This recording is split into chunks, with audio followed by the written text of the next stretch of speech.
Hello, my name is April, and if you've seen my other videos, you probably know what's coming up next. I'm about to do a reading. This one is actually a reading of my short story, one of the ones that I've gotten the most praise on, Requiem of Rosaria. According to my editor, it's basically my Mona Lisa, and I'm actually very proud of it, but I'd like to know what other people think. I'd like to start out by saying that the stops and starts that you're going to see through the video, it's not because I was cutting bits out, it's just because I'm having a lot of trouble reading this morning for some reason. I have no idea why, and my voice is just kind of going weird, so I'm just doing it segment by segment. Also, if you see the format of the story, you can see where the stops and starts actually are, so you're not missing any of the story. It's just I'm having a hard time this morning for some reason getting my voice under control.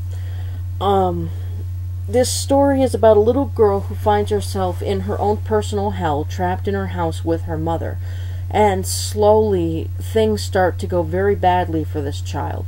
It's not the kind of story you would expect. I doubt you're going to see the ending coming, but unfortunately, I don't have time to read the entire story. I have to stick to 15 minutes, so I'm going to be posting this up in 2 segments. I didn't get to stop where I wanted to stop, but I stopped off in a pretty good place.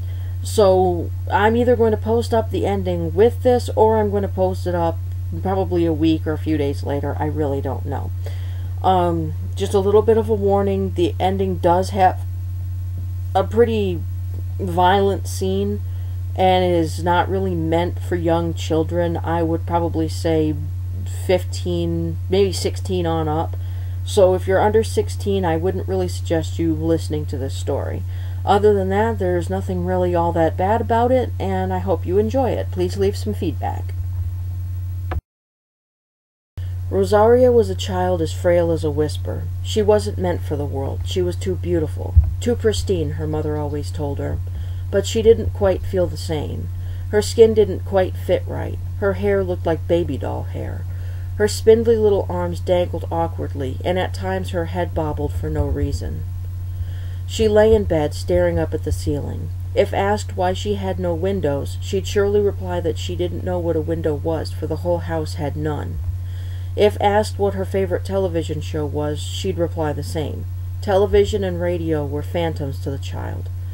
She waited with patience no 7-year-old should possess until she heard the thick bolt from the front door click, then the door open. "Rosaria," a woman called, "come out now, precious." Gleefully, the girl hurried from her room into the living room, gawky little body carrying her along to the woman loaded down with bags. She hugged her leg, burying her face in her pants leg. "Mama!" "It's all right now, I'm home." She set down the bags, kneeling and hugging her, peppering her cheeks and forehead with kisses. "My good little girl. I'm so glad you're okay. I thought that they had got you. You were gone for so long." The child rubbed her eyes, looking down at the bags. "You found food, Mama?" "That's right." She picked up the bags, carrying them into the kitchen. Artificial light flooded the small house to compensate for the total shutout of the sun. The woman looked to Rosaria and smiled, kneeling down and pulling something from one of the bags. "And I found this for you." "Ooh." She took the small box with great care, studying it before opening it. Inside was a gold and silver pen, sparkling under the bright lights. "It's so pretty." "Only the prettiest things for the prettiest girl," her mother replied, kneeling and hugging her again. "My pretty girl."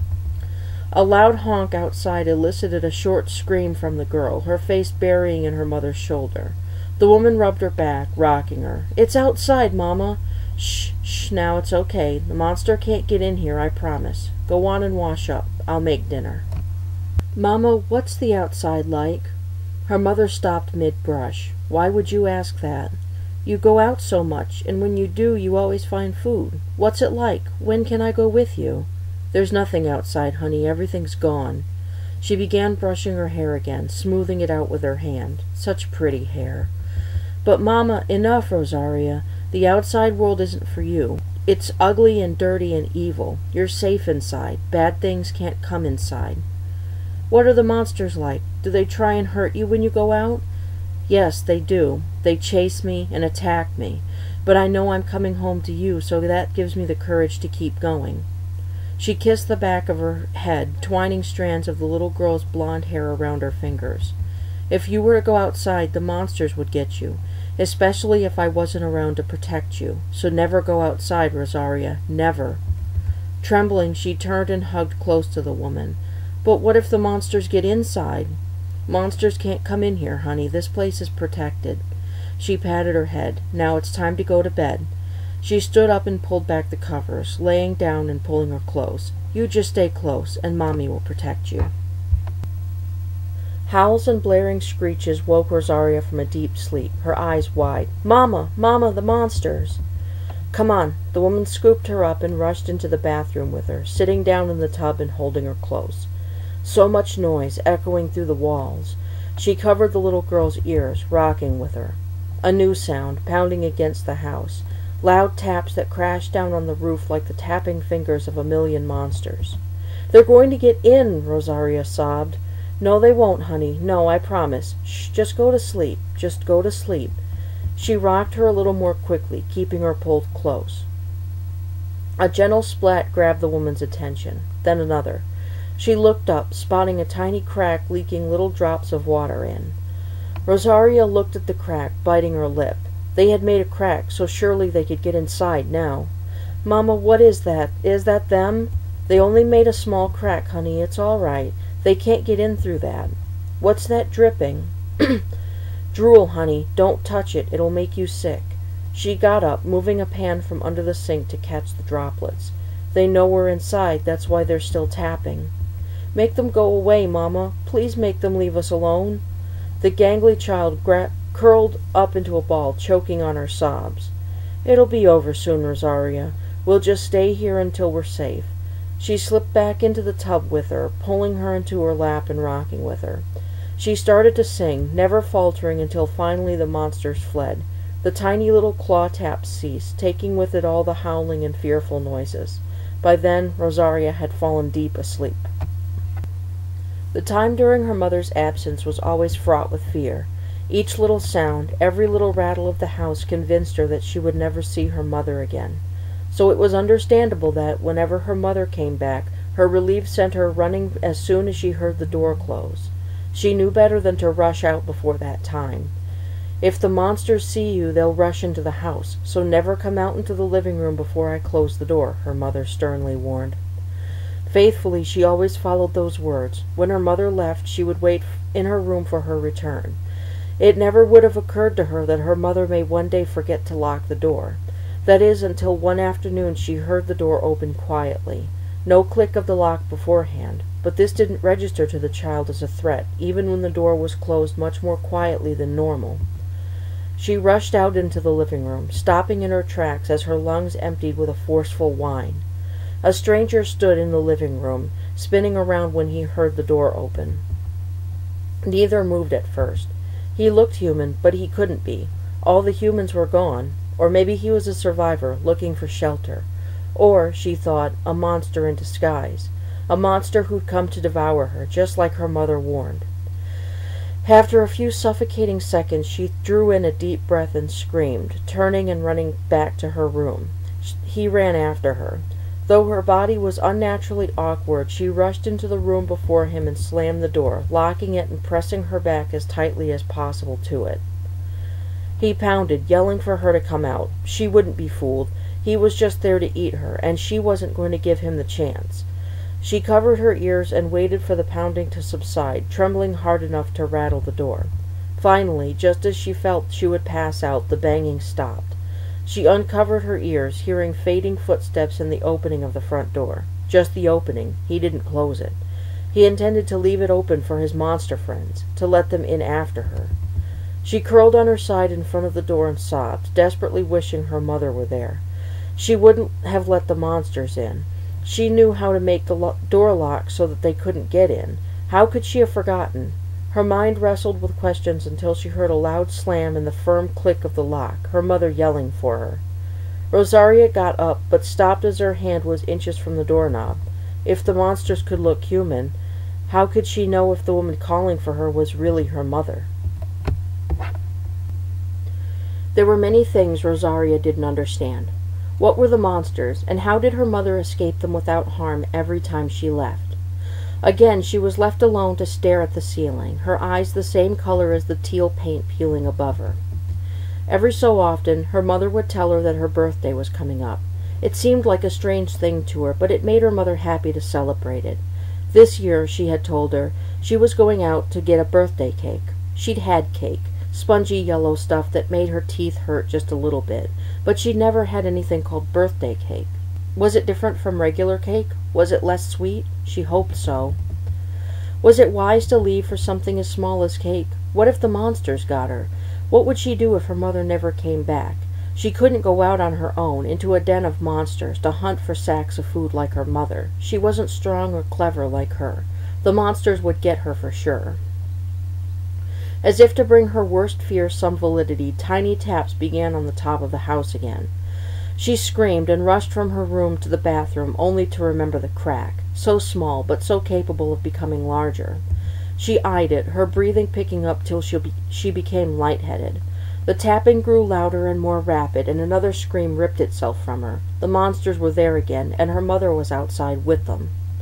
She raced from the bathroom and went back to the bedroom, pushing her way under the bed and covering her ears. She tried to sing like her mother, but her voice failed her too often. It would die out as her throat clenched, or come out as nothing as a frantic whine. "Go away," she screamed, coughing intermittently. "Leave me alone, monster. I'm not scared of you." She was answered by the loud booming roar of one of the great monsters, and her brave words dissolved. The bolt clicked and the door opened, but she was too afraid to move. Her clothing was wet, her throat was hoarse. The feel of a claw on her ankle drew a rough scream up from her that tore her throat. She kicked and fought, struggling against the monster that had broken in despite her mother's certainty of their safety. "Let go! Mama, help me!" She was dragged from under the bed, shrieking and digging her nails into the floor in a desperate attempt to crawl back under. She'd known this would happen one day, knew she wasn't strong enough to resist the evil that lurked outside their walls. Another claw muffled her screaming, and finally she was able to hear the voice that had been calling her the whole time. "Rosaria! Rosaria, stop!" She turned her head and looked up. There were no claws on her, only the hands of her mother. Her mother, who was covered in the saliva of the creatures outside. They still tapped on the house, but more softly now. Her breathing slowed, as did her rapid heartbeat, and gradually she calmed. Now only the sobbing remained. "Mama, I thought the monsters got in," she hiccuped. The monsters got you." "I'm okay, sweetie. They just got me a little wet, that's all." She helped her up, sighing. "Sweetie, you wet yourself." "I was scared," she coughed, shifting from foot to foot. The wet pants stuck to her. "Please don't ever go out again after birthday cakes, Mama. They knew you were going out and—" "Hush now, and stop fidgeting. Take off the pants and go into the bathroom." Her mother stood. "We both need to shower now." Rosaria did as she was told, stripping out of her clothing and sitting on the edge of the tub. The metal pan on the floor was half full, the surface rippling each time a new drop fell in. Poking her head out to see her mother putting away the many things she'd brought home, she knelt down and stared at the rippling collection of fluid. Clamping her teeth down softly on her bottom lip, she reached a shaking hand out. Another drop hit, and she yanked it back again. It would make her sick if she touched it. But then, what about her mother? She was covered in it.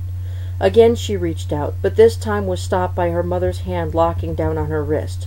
"What are you doing?" I just... She looked up, shocked by her mother's expression. "I wanted... Don't you understand this will make you sick? Don't you ever touch that!" She slapped the back of her hand firmly, and Rosaria belted out a loud cry. The struck area turned a light shade of red, stinging in a way she'd never experienced before. Then, as if realizing what she'd done, her mother kissed the spot repeatedly. "I'm sorry, honey. No, shh, don't cry. Mommy was just scared, that's all. Come on now, in the shower. We need to clean up so we can celebrate your birthday." The child didn't want to celebrate anything, but a new feeling toward her mother grew. Fear. The same fear she felt towards the monsters that roamed outside, keeping them as captives. A fear that compelled her to obey lest she be struck again, or worse. But finally she felt she understood why her mother didn't want her to touch the drool still leaking, drop by foul drop, into their home. Because now that her mother did, she could see the effects. Her mother was becoming one of them.